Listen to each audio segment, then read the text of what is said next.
s'il vous plaît. Mais là, c'est parce que là, 900 000 ça dans le concerne code, cette résolution-là. Monsieur Tremblay, Non, je veux mais là, le faire à pour la dire fin, que vous je allez avoir vote tout le temps contre. que vous Pourquoi voulez. je vote contre, Monsieur Tremblay? Je l'explique. 900 000 à 4,7. 14 562 000 à 4,9. 421 000 parce qu'on n'est pas capable, bon, je sais que ça va être remboursé, mais on n'est même pas capable de l'avancer. 1 750 000 pour la TVQ. Puis là, on rajoute 3 100 000 si je considère qu'on va avoir 1 400 000. C'est 21 millions qu'on vient d'augmenter en dette nette sur notre ville en un seul conseil. Et c'est pourquoi? Parce que moi, je me dis que quand on a commencé à réaliser ces travaux-là sur le quai de Bagotville, bien, je pense qu'à quelque part, le Saguenay, il y avait déjà des vagues dedans. On devait le savoir. Là, on a de la misère à arriver avec ce projet-là. Tout le monde, on veut faire en sorte qu'il devienne rentable, mais on va encore aller rajouter 3 100 000. Là, madame, là, l'histoire de la caisse de retraite, c'est pas la ville qui administre ça. C'est un problème de toutes les villes du Québec. C'est même un problème de Rio Tinto. C'est un problème de Résolu. C'est un problème de tout le monde. La caisse de retraite, c'est une surprise, je l'ai dit souvent, mais c'est pas la ville qui l'administre.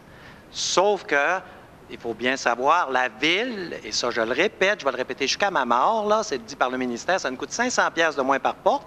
La dette comparée à n'importe quelle ville du Québec. Puis en plus, dans la vraie vie, on n'a pas augmenté depuis la fusion en chiffres réels. Monsieur Provencher, expliquez-le, parce que ça fait 20 fois que vous y expliquez, mais dans les chiffres, elle a de la misère. Non.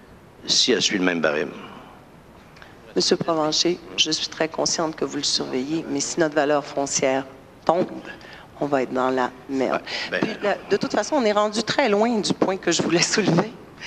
Je vous remercie pour toute l'information donnée, mais je voulais simplement dire, je demande au maire, parce qu'on est responsable comme conseil, de voir, oui, à la réalisation de grands travaux, mais également à la gestion de notre dette. Je demanderais au maire de voir à constituer un comité qui va nous permettre Monsieur le maire, là. de monter une politique de gestion de la dette. Et vous avez plusieurs villes au Québec qui ont déjà cette politique-là, parce que le gouvernement encourage les villes à le faire. Lévis, Sherbrooke, Lac-Mégantic, Montréal, Sept-Îles, Pont-Rouge, Québec, Belleuil, Waterloo. Ils sont tous plus endettés que nous autres, puis ils n'ont pas de conseil du Trésor. C'est ça.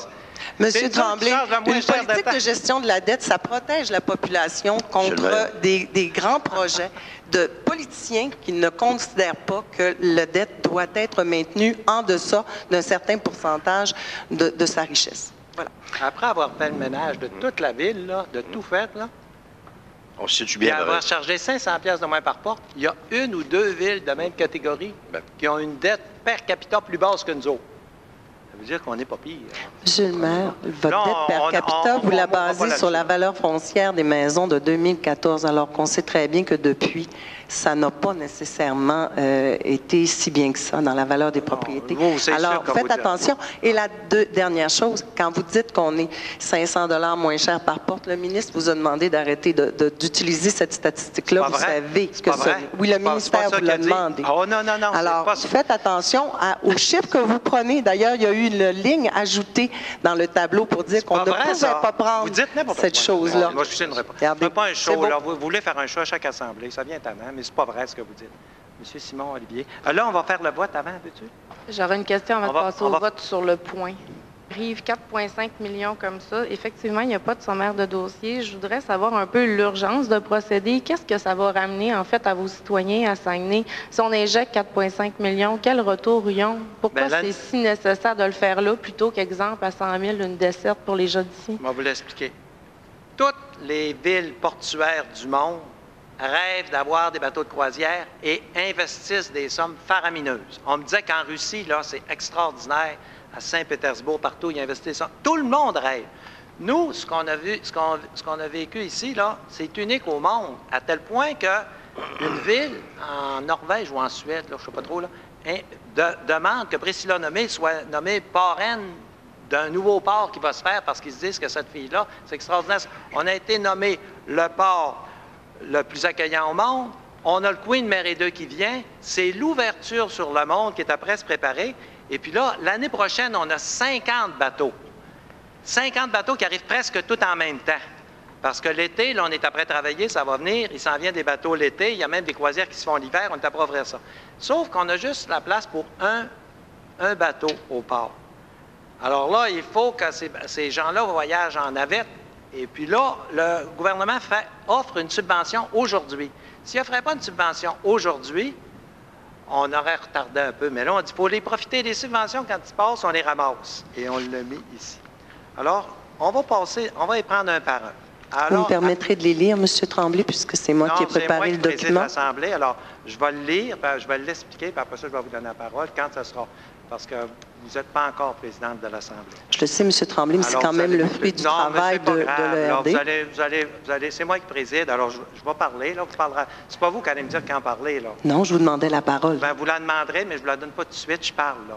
Coupez-moi pas parole tout le temps. Je vous ai pas coupé la parole, je vous ai demandé la parole. Oui, mais je ne vous la donne pas tout de suite, je parle. Alors, voici. Alors, les deux résolutions qui ont été, les deux propositions qui ont été demandées à 5.11. On va y prendre un par un.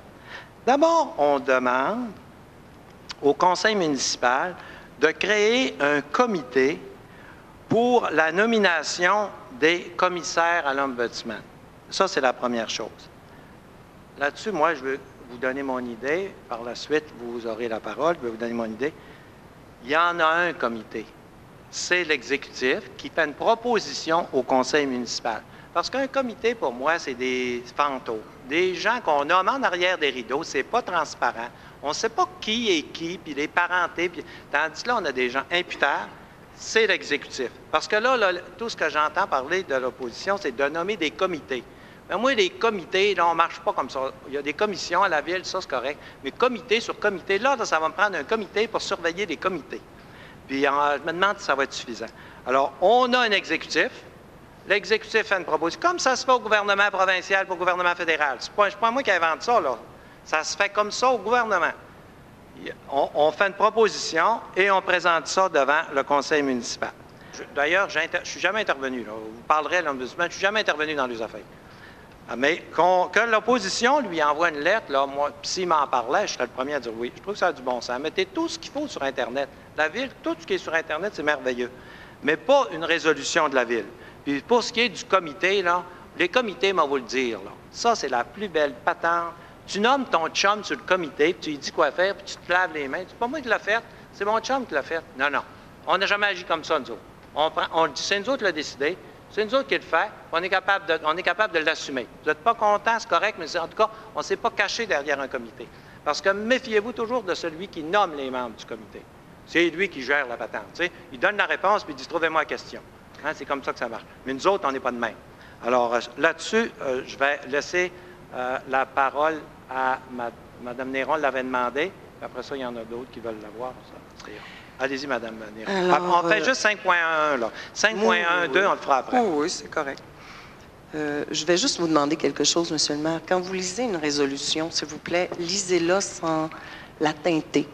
Vous êtes un président d'Assemblée, vous devez, d'une certaine façon, pas orienter le vote. Ça, c'est la première chose. Attention, Mme Néron, la résolution, là, je n'ai jamais lu. Vous les avez devant vous. Oui. Je les relis pas.